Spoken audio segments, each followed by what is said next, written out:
भारत त्योहारों का देश है। विभिन्न त्योहारों पर अलग अलग पौराणिक कथाएं प्रचलित हैं। इसी प्रकार धनतेरस पर भी यमराज की एक कथा बहुत प्रचलित है। कथा कुछ इस प्रकार है।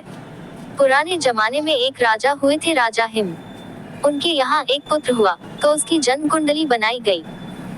ज्योतिषियों ने कहा कि राजकुमार अपनी शादी के चौथे दिन सांप के काटने से मर जाएगा। इस पर राजा चिंतित रहने लगे। जब राजकुमार की उम्र 16 साल की हुई तो उसकी शादी एक सुंदर, सुशील और समझदार राजकुमारी से कर दी गई। राजकुमारी मां लक्ष्मी की बड़ी भक्त थी।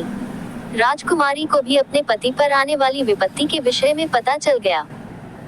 राजकुमारी काफी दृढ़ इच्छा शक्ति वाली थी। उसने चौथे दिन का इंतजार पूरी तैयारी के साथ किया। जिस रास्ते से सांप के आने की आशंका थी, वहां सोने चांदी के सिक्के और हीरे जवाहरात आदि बिछा दिए गए। पूरे घर को रोशनी से जगमगा दिया गया। कोई भी कोना खाली नहीं छोड़ा गया, यानी सांप के आने के लिए कमरे में कोई रास्ता अंधेरा नहीं छोड़ा गया। इतना ही नहीं, राजकुमारी ने अपने पति को जगाए रखने के लिए उसे पहले कहानी सुनाई और फिर गीत गाने लगी। इसी दौरान जब मृत्यु के देवता यमराज ने सांप का रूप धारण करके कमरे में प्रवेश करने की कोशिश की तो रोशनी की वजह से उनकी आंखें चुंधिया गईं।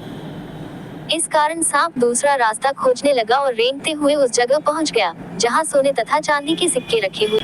डसने का मौका न मिलता देख विषधर भी वही कुंडली लगाकर बैठ गया और राजकुमारी के गाने सुनने लगा। इसी बीच सूर्य देव ने दस्तक दी, यानी सुबह हो गई। यम देवता वापस जा चुके थे। इस तरह राजकुमारी ने अपनी पति को मौत के पंजे में पहुंचने से पहले ही छुड़ा लिया।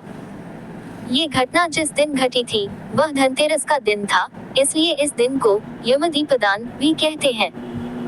भक्तजन इसी कारण धनतेरस की पूरी रात रोशनी करते हैं।